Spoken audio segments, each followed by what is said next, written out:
এই সন্তানকে পেটে নিয়ে মা কত রাত্রে ঘুমায় নাই, গভীর রাত্রি আপনি পেটের ভিতরে লাত্তি মেরেছেন, কিন্তু লাত্তি যাইয়া মার কলিজার ভিতরে আঘাত লাগছে। মা দুইটা চোখের পানি ছেড়ে দিয়া ঘুমাতে পারে নাই।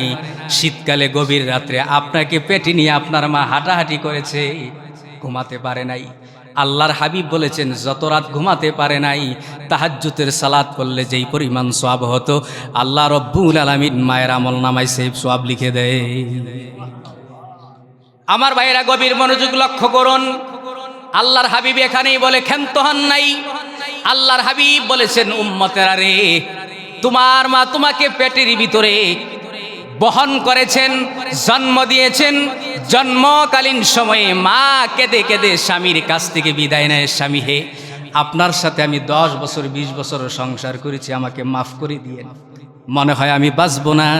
মার কাছ থেকে বিদায় নেয়, শাশুড়ির কাছ থেকে বিদায় নেয়, মহল্লার মা বোনদের কাছ থেকে বিদায় নেয়, জনমের মতো বিদায় নেয়। কারণ অনেক মা সন্তান জন্ম দিতে যায় মৃত্যুবরণ করে, ঠিক কিনা বলে? আমার ভাইয়েরা, আল্লাহর হাবিব বলেছেন এই যে সন্তানটা জন্ম দিল, রক্তের বন্যা বয়ে গেল, কত রক্ত বের হয়ে যায়। আল্লাহর হাবিব বলেছেন জন্ম দেওয়ার সময় একটা মা যেই পরিমাণ কষ্ট করে, যেই পরিমাণ নারী শিরা কষ্ট সে বহন করে, আল্লাহর হাবিব বলেছেন কষ্টের যন্ত্রণায় পড়িয়া আল্লাহ বলিয়া যে ডাক দেয়, এক একটা আল্লাহ বলার বিনিময়ে মায়ের আমল নামায় কবুল হজের সওয়াব লিখে দেওয়া হয়। এখন তো মহিলারা কষ্ট বুঝে না, ফ্যাটের ব্যথা উঠছে, দেবিদ্দার চলে যায়, ফ্যাট কেটে সুটকে বার করে লাগে। সিজার, তো সিজার যারা করে তারা সন্তান জন্ম দেওয়ার যে একটা কষ্ট এটা তো বুঝলো না। কথা কোন ঠিক কিনা? আমি আর আপনি মারে কষ্ট দিয়া দুনিয়াতে আইছি, আমার মা বুঝছে সন্তান জন্ম দিতে কি, আর বর্তমান ডিজিটাল যুগের মহিলারা বুঝে না সন্তান জন্ম দিতে কি পরিমাণ কষ্ট। এই জন্য সন্তান জন্ম হইয়া মার খেদমত করে না, ঠিক কিনা? এই জন্য এই সন্তান বড় এক আমার মায় তো আমার জন্ম দিতে কষ্ট করছে না। নারী শিরা ধন যাকে বলে এটা তো সে কষ্ট করে নাই, তো আমি আমার মাকে কেন খেদমত করব? এই জন্য বর্তমানে ছেলে মেয়েরা তার মা বাবাকে খেদমত করে না। একটা জিনিস মনে রাখবেন, কোনো মা বাপ যদি তার সন্তানের হক আদায় করে, এই সন্তান যতই কষ্ট থাকুক কোনোদিন সে তার মা বাপকে ভুলবে না, কারণ সে জানে আমার বাপ মা আমার জন্য কষ্ট করেছে। আর আপনি আপনার সন্তানের জন্য কিচ্ছু করেন নাই, এই সন্তান বলবো সে তো আমার জন্য কিচ্ছুই করে না, আপনার ছায়া পর্যন্ত সে দেখতে পারে না, আপনাকে ঘৃণার চোখে দেখে। শুধু এমনটাই না, আল্লাহর হাবিব বলেছেন একটা সন্তান যখন দুনিয়ার জমিনের ভিতরে চলে আসলো, এই সন্তান দুনিয়ার কোনো খাবার খেতে পারবে না, কারণ তার মুখটা হলো কচি, গলাটা কচি। দুনিয়ার কোনো খাবার তার পেটের ভিতরে দেওয়া ঠিক হবে না, কারণ সে ভাইরাস ব্যাকটেরিয়া জনিত একটা দুনিয়ার মধ্যে আসছে। কারণ আল্লাহ রব্বুল আলামিন মায়ের পেটের ভিতরে তাকে যে 5টি স্তরে রেখেছেন, সেখানে আল্লাহ রব্বুল আলামিন নিরাপদে রেখেছিলেন। এই সন্তানায় দুনিয়াতে আসার পরে কি খাবে, এজন্য আল্লাহ রব্বুল আলামিন মায়ের পেটে সন্তানের যখন 7 মাস বয়স হয়ে যায়, আল্লাহ রব্বুল আলামিন প্রত্যেকটা মায়ের স্তনের ভিতরে রিজার্ভ দুধের ব্যবস্থা করে দিয়েছে। আল্লাহর হাবিব বলেছেন আল্লাহ রাব্বুল আলামিন দুধটা গরমও দেন নাই, ঠান্ডাও দেন নাই, কুমকুম দিয়েছেন। যদি গরম অতিরিক্ত পরিমাণে এই দুধটা গরম হয়ে যায়, কচি গলা গুস্ত ছিলে যাবে। আবার যদি বেশি ঠান্ডা হয়ে যায়, নিউমোনিয়া আসার সম্ভাবনা আছে। এজন্য আল্লাহ রাব্বুল আলামিন দয়া করে মায়া করে বান্দার জন্য এই দুধটা কুমকুম দিয়েছেন, ভিটামিন দিয়েছেন। কিন্তু আমাদের দেশের ভিতরে শাল দুধ বলে প্রথম দুধটা ফেলে দেয়, এমন কুসংস্কার সমাজের ভিতরে আছে না নাই? শাল দুধ বলতে ইসলামে কিচ্ছু নাই, এটা মানুষে বানাইছে। আপনারা যেটা শাল দুধ বলে ফেলে দেন, আর বর্তমান বিজ্ঞান বলে এটার ভিতরে সবচেয়ে বেশি ভিটামিন। আমার নবী মুহাম্মদুর রাসূলুল্লাহ আজ থেকে 1500 বছর আগে বলেছেন এটার ভিতরে ডাবল ভিটামিন। সুবহানাল্লাহ। এটা খাওয়ায় দেন, এটা ফেলে দেয়। শুধু এমনটাই না, আল্লাহর হাবিব বলেছেন এই যে সন্তান তার মা তার সন্তানকে দুধ পান করালেন স্তন থেকে। আল্লাহ রাব্বুল আলামিন প্রতিটা মায়ের স্তনের ভিতরে একটা নয়, দুইটা নয়, 32টা ছিদ্রের ব্যবস্থা করে দিয়েছেন। আল্লাহু আকবার বলেন। 32টা ছিদ্রের ব্যবস্থা করে দিয়েছেন।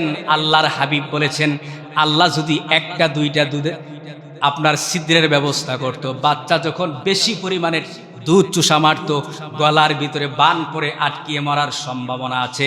এজন্য আল্লাহ রব্বুল আলামিন সন্তানের সুবিধার জন্য 32টা ছিদ্র দিয়েছে। আল্লাহু আকবার বলেন। আমার ভাইয়েরা, শুধু এমনটাই নয়, আল্লাহর হাবিব বলেছেন, এ দুনিয়ার মানুষেরা, তোমার মা তোমাকে দুধ পান করালো, দুধ যে পান করালো, আল্লাহর হাবিব বলেছেন এক ফোঁটা দুধের দাম কত বেশি তুমি জানো কি?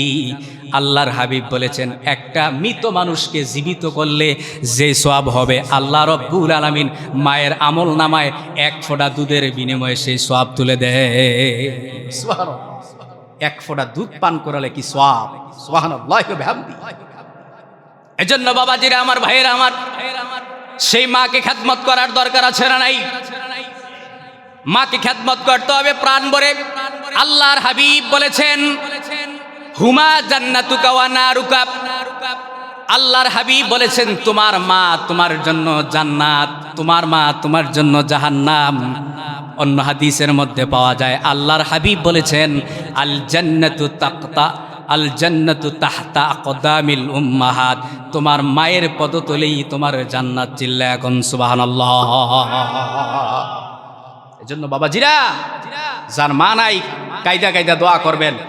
আল্লাহর হাবিবের কাছে সাহাবীরা বললেন, ইয়া রাসূলুল্লাহ, আমার তো মা নাই, বাবাও নাই, আমার সম্পদের কোনো অভাব নাই, কিভাবে আমি আমার মার হক আদায় করব, কিভাবে খেদমত করব?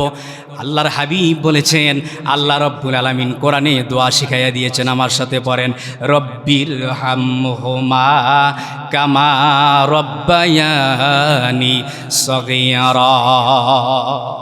তুমি তোমার মা বাবার জন্য দোয়া করো। এ দোয়ার অর্থ কি? জীবনে কতবার এ দোয়া পড়লাম, কিন্তু অর্থ কেউ জানে জিগাইলে পারতো না, আছে না নাই? এই দোয়ার অর্থ হলো আল্লাহ রাব্বুল আলামিন বলছেন, যেভাবে ছোট সময়ে তোমার হাতও ছিল, পাও ছিল, মুখও ছিল, সব কিছু থাকা সত্ত্বেও তুমি কোনো কিছু ধরতেও পারে নাই, করতেও পারো নাই, কিন্তু তোমার মা তোমাকে ছোটবেলা সব কিছু তোমার জন্য ব্যবস্থা করে দিয়েছেন। এই জন্য তুমি দোয়া করবা, আল্লাহ গো, ছোটবেলা যেভাবে আমার মা আমাকে কষ্টের সাথে লালন পালন করেছেন, আজকে কবরের ভিতরে তুমি আমার মা বাবার সাথী হয়ে যাইও। এই জন্য মা বাবার জন্য প্রাণ করে দোয়া করবেন। নবীজি বলছেন মা বাবার জন্য বদদোয়া করা হারাম। অনেকে মা বাবার জন্য বদদোয়া করে, এ গজব পরে না কেরে, ঠেডা পরে না কেরে, বুঝেন না এই কথা? শুধু এমনটাই না, আল্লাহর হাবিব বলেছেন তোমার মা যদি তোমাকে, তোমার বাবা যদি তোমাকে ত্যায্য করে দেয়, ঘর থেকে বের করে দেয়, তারপরেও তুমি তোমার মা বাবার সাথে খারাপ আচরণ করতে পারবে না। কারণ আল্লাহ রব্বুল আলামিন কোরআনে বলছেন ওয়াসাহিবুহুমা ফিদ দুনিয়া মারুফা। তোমার মা বাবা যদি তোমার সাথে দুনিয়াতে খারাপ আচরণ করে, তারপরেও মা বাবার সাথে তুমি খারাপ আচরণ করতে পারবে না। কিন্তু তোমাকে যদি আল্লাহর সাথে শিরিক করার জন্য বাধ্য করে, এটা করা যাবে না। আল্লাহ বিরোধী কাজ করা যাবে না, নবী বিরোধী কাজ করা যায় না। অন্যথায় সব কিছু মা বাবার হুকুম মানতে হবে, এটা সন্তানের জন্য ফরজ। যেটা আল্লাহর বিরুদ্ধে, নবীর বিরুদ্ধে, এটা ছাড়া যত কাজ আছে হালাল বৈধ কাজ, সকল কাজগুলি সন্তানকে যদি মা বাপ যদি পারমিশন দেয়, এটা করা সন্তানের জন্য ফরজাইন। আল্লাহ রাব্বুল আলামিন কোরআনে বলছেন তোমার মা বাবা যখন বৃদ্ধ হয়ে গেল, এই মা বাপ কোনো কিছু করে খেতে পারে না, বাজার থেকে কোনো কিছু আনতে পারে না, তুমি তোমার বৃদ্ধ সময়ে মা বাবাকে খেদমত করা প্রয়োজন। কিন্তু তুমি বৃদ্ধ সময়ে তোমার মা বাবাকে তুমি আলাদা করে দিলা, জুদা করে দিলা, একবারও ভাবলা না তুমি যেদিন মা হবে, বাবা হবে, বৃদ্ধ হবে, তোমার পরিস্থিতি কি হবে, ঠিক কিনা বলে? এক শাশুড়ি গোসল করতাস, ফুতের বউরে ডাক দেও, বৌমা আমার ফিটটা কুদুর মোড়ায় দাও। তো বৌমাই ফিট মোড়াইতে যায়, হাত দিয়া উঠে খালি বারবার ঠ্যাং দেয়, হাত উঠে ঠ্যাং। শাশুড়ি ডাক দিয়া কয়, কি বৌমা এরকম লাফালাফি করতাছো কেন, কারণটা কি? আম্মা লাফালাফি করি না তো, কি দেই হাত জায়গা ফাও। আপনি হইলেন মুরব্বী মানুষ, ফাও দিয়া যদি মোড় দিই, এটা ব্যাগ লগে লগে গাড়ের ফার বইয়া খাসুরিয়া কান্দা দিছে, কানতে কানতে বেহুশ। আম্মা কান্দেন কে রে? আমি তো আমার শাশুড়ির লগে বেদবি করছিলাম, এই ফাও দিয়া কত লাত্তি দিছে আমার শাশুড়ি। এর লেগে আজকে আমি শাশুড়ি হইছি, তুমি ফুতের বউ, তোমার হাওড়া আমার ফিট হবে। মনে রাখবেন, যে যার জন্য গর্ত করে গর্তের ভিতরে সে নিজেই পড়ে। নবী মুহাম্মদুর রাসূলুল্লাহকে গর্তে ফালানোর জন্য আবু জাহেল গর্ত করছে, আবু জাহেলে গর্তের পড়ছে। মনে করতেছেন আপনি বাচ্চা যাবেন গা? নো, আপনি বাঁচতে পারবেন না। 1000 কোটি টাকা থাকবে, আপনার 5-7টা সন্তান থাকবে, কিন্তু আপনি ভিক্ষা করে খেতে হবে এমন পরিস্থিতি হতে পারে। আপনি মানুষের দ্বারে দ্বারে হাত পাতবেন, আপনি ক্যান্সারের রোগে থাকিয়া মরবেন, আপনি ব্রেন স্ট্রোক করে মরবেন, হাত পা প্যারালাইসিস হয়ে মরবেন, কিন্তু আপনার কোটি কোটি টাকা আছে, কোনো কাজে আসে না। আল্লাহর হাবিব বলেছেন 2 ধরনের দোয়া আল্লাহ রাব্বুল আলামিন, 2 ধরনের মানুষের বিচার আল্লাহ রাব্বুল আলামিন করবেন। নাম্বার 1 হলো, আল্লাহর হাবিব বলেছেন কোন মানুষ যদি আল্লাহর হকগুলি যথাযথ আদায় না করে, ইবাদত বন্দেগী, নামাজ, রোজা, তাসবিহ, তাহলিল এগুলো যদি কম করে, আল্লাহ রব্বুর ইচ্ছা করলে ওই বান্দাকে মাফ করে দিবেন। কিন্তু কোন সন্তান যদি মা বাবার হক নষ্ট করে, মা বাবার মনে কষ্ট দেয়, আল্লাহ রব্বুল আলামিন কিয়ামত নয়, দুনিয়ায় থাকা অবস্থায় তাকে শাস্তি দিয়ে দিবে।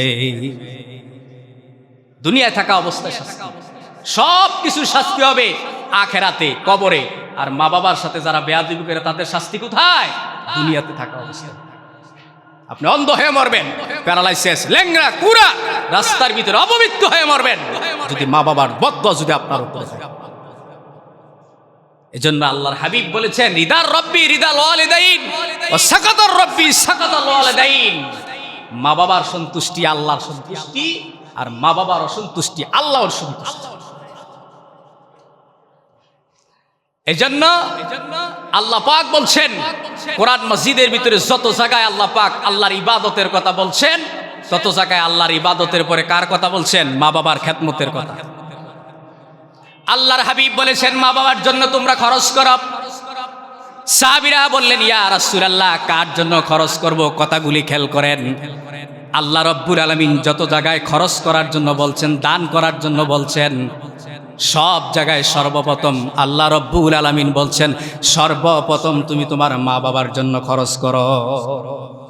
একটা হাদিসেও, একটা কোরআনের আয়াত কোথাও নাই সর্বপ্রথম তোমরা মসজিদে দান করো নাই। দেখান, একটা দলিল কেউ দেখাতে পারে? দানের যতগুলি নীতিমালা আসছে, সর্বপ্রথম দানের নাম হলো তোমার মা বাবাকে খাওয়া। কারণ পৃথিবীতে বহুত মানুষ আছে মা বাবারে না খাওয়া মসজিদে চেহারা দিলে 50 লাখ। এরপরে সাহাবীরা বললেন, ইয়া রাসূলুল্লাহ, কোন ধরনের মানুষগুলি আমাদের কাছে হক বেশি পাও না? আল্লাহর হাবিব বলেছেন, 1 নাম্বার প্রথম হলো তোমার মা বাপ তোমার কাছে সবচেয়ে বেশি হক পাও না। আর 2 নাম্বার হলো রক্ত সম্পর্ক আত্মীয় যারা, তারা তোমার কাছে সবচাইতে বেশি হক পাও না। কারণ আল্লাহর হাবিব বলেছেন, লা ইয়াদখুলুল জান্নাতা কাতিউন, আত্মীয়তা ছিন্নকারী কোনোদিন জান্নাতে প্রবেশ করবে না। তাহলে প্রথম নাম্বার হলো তুমি তোমার মা বাবাকে খাওয়াও। আর দ্বিতীয় নাম্বার হলো তোমার নিকটাত্মীয় যারা, রক্ত সম্পর্কে আত্মীয় যারা, তাদেরকে দান সৎকার করো, তাদেরকে খাওয়াও। আপনি দানের হাদিসগুলো পড়েন, আল্লাহর হাবিব বলছেন তুমি তোমার আপনজনদেরকে দান করো বেশি। আপনজনদেরকে দান করলে ডাবল সওয়াব, একটা হলো দানের সওয়াব, আর একটা হলো আত্মীয়তার হক আদায় করার সওয়াব। সুবহানাল্লাহ। আর আপনি যদি দূরের কোনো মানুষকে দান করেন শুধু একটা সওয়াব, শুধু দানের সওয়াব। এই জন্য তাহলে কাছের মানুষদেরকে খাওয়াইতে হবে, দান করতে হবে, এটা হাদিসের কথা, নির্দেশ। আল্লাহর হাবিব বলেছেন তুমি তোমার স্ত্রীকে খাওয়াও, ফ্রি নয়। তুমি তোমার সন্তানকে খাওয়াও, ফ্রি নয়। তুমি তোমার মা বাবাকে খাওয়াও, ফ্রি নয়। অনেকেই মনে করতে পারেন এটা বোধহয় স্ত্রী, সন্তান, ছেলে মেয়ে, মা বাবাকে মনে হয় আল্লাহ রব্বুল আলামিন আমাদের কাঁধের উপরে বোঝা চাপিয়ে দিয়েছেন। না, আল্লাহর হাবিব বলেছেন তুমি যদি তোমার স্ত্রীকে খাওয়াও, সন্তানদেরকে খাওয়াও, দান সৎকা করলে যে সওয়াব হবে, তুমি তোমার স্ত্রী সন্তানদেরকে খাওয়াইলে আল্লাহ রব্বুল আলামিন তোমার আমল নামায় সৎকার সওয়াব তুলে দেয়। কি মনে করলেন? আপনি আপনার স্ত্রীকে খাওয়াইতেছেন, স্ত্রীকে নিজে ভোগ করতেছেন।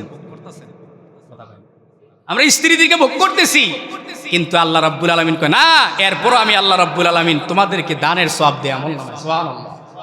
তাহলে তাদেরকে খাওয়াইলে আমাদের কোনো কি নাই, লস নাই। আপনি একা থাকবেন, আপনার বেতন হবে 10,000, কিন্তু ফ্যামিলি যখন হয়ে গেছে আপনার ইনকাম বেড়ে গেছে আরো 5,000। তাহলে তাদের রিজিক আপনার কাঁধের উপরে নেই। তাইলে কাঁধের উপরে আল্লাহ পাক দেওয়ার পরও আল্লাহ কয় দিলাম তোরে এমনি, যা তুই খরচ কর। তাদের কারণে আরো রিজিক বাড়াই দিলাম, এরপরও যে খাওয়াইলি এটাও আবার আলাদা সওয়াব দিলাম। তো আল্লাহর বান্দার জন্য কি করবে বলেন? এজন্য বাবাজিরা আমার, ভাইরা আমার, আল্লাহর হাবিব বলেছেন তোমরা তোমার মা বাবাকে খেদমত করো। দুনিয়ার উম্মতেরা রে ফা আম্মাল ইয়াতীমা ফালা তাকহার, তোমরা এতিমদেরকে ধাক্কা দিও না, কারণ আমি নবী নিজেও এতিম ছিলাম। আমি আমার মাকে বুঝ হইয়া তেমন দেখি নাই, আমার বাবাকেও জন্মের আগে আমি হারিয়ে ফেলেছি। মা বাবার কদর আমি বুঝি নাই, দেখি নাই। উম্মতেরা তোমাদেরকে বলে রাখলাম তোমরা জান দিয়ে প্রাণ দিয়ে মা বাবার খেদমত করবা। হাদিসের মধ্যে পাওয়া যায় আল্লাহর হাবিব একজন মহিলাকে দেখলে দাঁড়িয়ে যাইতেন। একদিন মসজিদের মধ্যে বসা একটা মহিলা আয়েশা আল্লাহর হাবিবকে সালাম দিলেন। আল্লাহর হাবিব বসার থেকে দাঁড়ায়া সালামের উত্তর দিলেন। আল্লাহর হাবিবের গায়ের চাদর মোবারক ওই মহিলাকে বিছাইয়া বললেন, মা আপনি বসেন।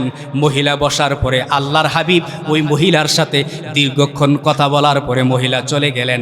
সাহাবীরা বললেন, ইয়া রাসূলুল্লাহ, ইয়া হাবিবাল্লাহ, এত বড় স্পর্ধা, আপনার গায়ের চাদর মোবারকের উপর একজন বৃদ্ধা মহিলা বসলে মহিলাকে আল্লাহর হাবিব দা দা করে চোখের পানি ছেড়ে দিয়ে ডাক দিয়ে বলেন, সাহাবীরা ইনি হলেন আমার দুধমা হালিমাতুস সাদিয়া। চিল্লা এখন সুবহানাল্লাহ।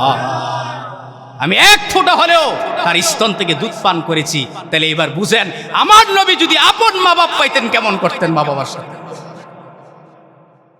অন্তর কি নরম হয় না? নবীজি সামান্য দুধ পান করার কারণে মার সাথে কেমন আচরণ করছেন, আর নবী যদি জন্মদাতা মাকে পাইতেন কি করতেন নবীজি? এটা চিন্তা করলেই তো অনেক কিছু। আল্লাহর হাবিবের দরবারে একজন সাহাবী আসলেন। আয়েশা বলেন, ইয়া রাসূলুল্লাহ, ইয়া হাবিবাল্লাহ, আমি মক্কা মদিনায় চলে গেলাম, সাফা মারওয়া সাই করেছি, মক্কা শরীফ কাবা শরীফ তওয়াফ করেছি। আল্লাহর হাবিব আমি হজের সবগুলি আহকাম মেনে পালন করেছি, হজ আদায় করেছি। এবার বলুন তো আমার মাকে আমি কাঁধে করে নিয়ে হজ আদায় করলাম এত মেহনত করে, একটা জীবিত মানুষ আরেকটা জীবিত মানুষকে কাঁধে নিয়ে আমি এতগুলি হজের কাজ করলাম। বলুন তো গো নবীজি, ইয়া রাসূলুল্লাহ, আমার মার হক আদায় হয়েছে নি? আল্লাহর হাবিব বলেছেন এক ফোঁটা দুধের হক আদায় হয় নাই। মুফাসসিরিন কেরাম লিখেছেন একটা সন্তান 32 মণের উপরে দুধ পান করে 2 বছর। যেমন এক আয়াতের ভিতরে আল্লাহ রাব্বুল আলামিন বলছেন ফি আমাইন, 2 বছর পর্যন্ত দুধ পান করে। আরেকটার ভিতর আছে সালাসুনা শাহরা, 2.5 বছর দুধ পান করে। কিন্তু মুফাসসিরিন কেরাম লিখেছেন 2 বছর 2.5 বছর, সর্বনিম্ন 2 বছর। 2 বছর পর্যন্ত দুধ পান করাইতে 32 মণ দুধ আমার আপনার মা আপনাদেরকে পান করাইছে। আল্লাহর হাবিব বলেছেন এক ফোঁটা দুধের দাবিও এখনো পর্যন্ত আদায় হয় নাই, আরো তো কর মন কি মন দুধ রয়ে গেছে। কারণ বোঝা গেল এর দ্বারা মা বাবার হক কোনোদিন আদায় করা যায় না। আদায় করা যায় এটা তাদের প্রতি আহসান করবেন। আপনি যদি তাদের প্রতি আহসান করেন, আপনি যখন বিদ্যা হয়ে যাবেন আপনার সন্তান আপনার জন্য তাই করবে। আল্লাহর হাবিবের দরবারে কিছু সাহাবী আসলেন। আয়েশা বলেন, ইয়া রাসূলুল্লাহ, ইয়া হাবিবাল্লাহ, ইকরামা নামে আপনার একজন সাহাবী মুমূর্ষ অবস্থায় বিছানার ভিতরে কাতরাচ্ছে। কত কালিমার তালকিন দিলাম গো নবীজি। ইয়া রাসূলুল্লাহ, ইয়া হাবিবাল্লাহ, কুরুভাবেই আপনার এই সাহাবী মুখ থেকে কালিমা শাহাদাত মুখ থেকে বের হয় না, সে তো বেঈমান হয়ে মারা যাবে। সে তো আপনার সাহাবী ছিলেন। আল্লাহর হাবিব দৌড়ে গেলেন, তার মাকে ডাকলেন, ডাক দিয়ে বলেন, ইকরামার মা, আপনার সন্তানের প্রতি আপনার কোনো কষ্ট আছে কিনা?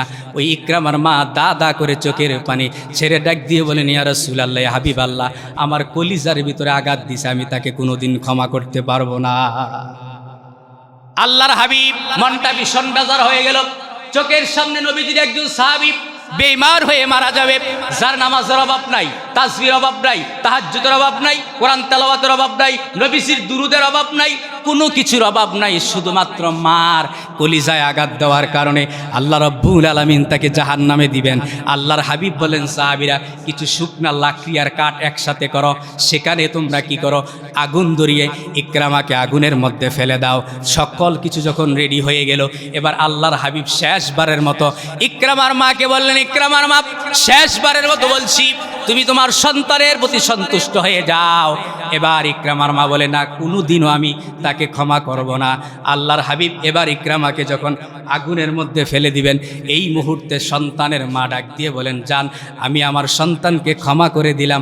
আল্লাহর হাবিব সাথে সাথে শুনতে পেলেন ইকরামার মুখ দিয়া জবান থেকে বের হচ্ছে, লা ইলাহা ইল্লাল্লাহু মুহাম্মাদুর রাসূলুল্লাহ। যে পা দিয়ে বাবাকে আঘাত করেছে, ওই পা একদিন পচে কেটে ফেলে দিতে হবে। যে হাত দিয়ে মাকে আঘাত করেছে, হাত কেটে ফেলে দিতে হবে। যে চোখ দিয়ে মাকে চোখ রাঙিয়ে কথা বলেছে, চোখ একদিন নষ্ট হয়ে যাবে। যদি বিশ্বাস না হয় খাতা কলমে লিখে রাখো, ঠিক কিনা? এই পৃথিবীতে আপনারা কোরআন হাদিস কতটুকু পড়ছেন, কতটুকু জানছেন আমি জানি না, কিন্তু আমার এই ক্ষুদ্র বয়সে ডাবল কামেল পাশ করেছি, বহু মনীষীদের জীবনে পড়েছি, বহু হাদিস পড়েছি, জীবনে বহু মাহফিল করেছি। আমার জীবনে আমি দেখেছি যত আলেম, মুফতি, মুহাদ্দিস, মনীষী, সাধারণ মানুষ বলেন, জেনারেল শিক্ষিত মানুষ বলেন, মা বাবার দোয়া ছাড়া পৃথিবীতে কেউ বড় হতে পারে না। পারে নাই? দেখান একটা মনীষীর জীবনে যদি দেখাইতে পারেন, চেহারার অবস্থা ভালো নয়, একবারে নিগ্রু কালো, এত সফলতা আসে কোথার থেকে? তার তো চেহারাও ভালো না, বডি ফিটনেসও ভালো না, এত আসের থেকে খবর নিয়ে দেখলাম তার পিছনে মায়ের দোয়া আছে। আপনারা জানেন কাবা শরীফের একজন ইমাম, কালো একটা লোক, নিগ্রু কালো, ওনাকে জিজ্ঞেস করা হলো, আপনি 35 বছরে মক্কা ইমামতি করতেছেন, এটার পিছনে অবদান কার?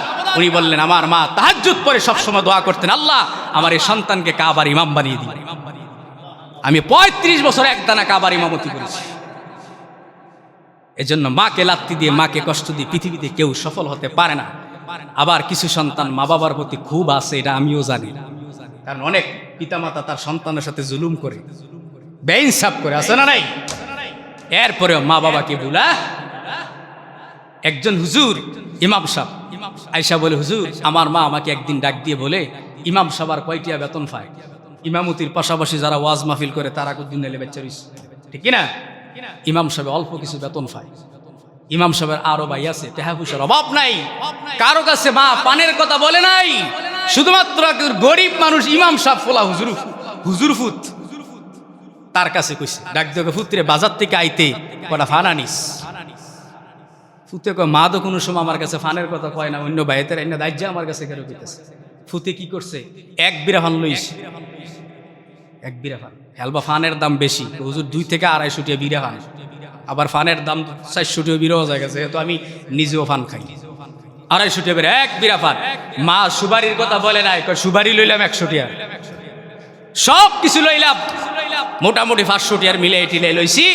লওয়ার পরে মার হাতে আইনা দিছি। হুজুর বিশ্বাস করেন, আল্লাহর শপথ করে বলছি, মার চেহারার দিকে তাকাইয়া দেখলাম, মার চেহারার মায় মনে হয় পূর্ণিমার চাঁদ আতো পাইছে, ফান পাইয়া, ফান পাইয়া মা এত খুশি হয়েছে, আমার জন্য দোয়া করছেন। আমি এখন ইমামতি ছেড়ে বাইরে থাই, আমার মাসে 1.5 লাখ টাকা বেতন হবে। চাকরি করতাম 5,000 টাকার বেতন, বেতন পাই কত এখন? কাতার থাকে সে আলেম মানুষটা, হুজুরটা কাতার থাকে 1.5 লক্ষ টাকা। সেই দিনের খুশি, হুজুর আমার মা দুনিয়াতে নাই, কিন্তু এখনো পর্যন্ত সেই মুখটাই যে ফান, হাতের ভিতরে পানটা দেওয়ার পরে মায় যে একটা খুশিতে একটা বেটকি দিছে, এই চেহারা আজও পর্যন্ত আমার মুখের ভিতরে আসে। একটা ফান ভাইয়া মানুষ, স্বর্ণ দিলাম না, গহনা দিলাম না, কিচ্ছু দিলাম না, সামান্য ফান। এজন্য মাকে খুশি করতে বেশি কিছু লাগে না, মাকে খুশি করতে বেশি কিছু লাগে? আপনার কাছে হরিণের গুস্ত চায় না, উটের গুস্ত চায় নাই, বলে নাই আমাকে আফ্রিকা থেকে উবাকের কলজাই না দাও। মাকে খুশি করতে বেশি কিছু লাগে না। একটা সুতা যদি মন মতো হয়ে যায়, আপনার কপাল খুলে গেছে, আপনার দুনিয়া আখিরাত ক্লিয়ার, ঠিক কিনা? এজন্য হাত দিয়ে হাত জোর করে বলি, মনে করতো শুধু চিল্লাইন্য কথা না, বাস্তব কথাগুলি বলছি আপনাদের কাছে। দেখেন, মাকে ছোট ছোট বিষয়ে খুশি করেন, আপনার কপাল খুলে যাবে। কত টাকা পয়সা দান করেন, কত টাকা মাজারে দেন, ঠিক নেই? কত হুজুরে দাওয়াত দিয়ে খাওয়ান, কপাল খুলে না।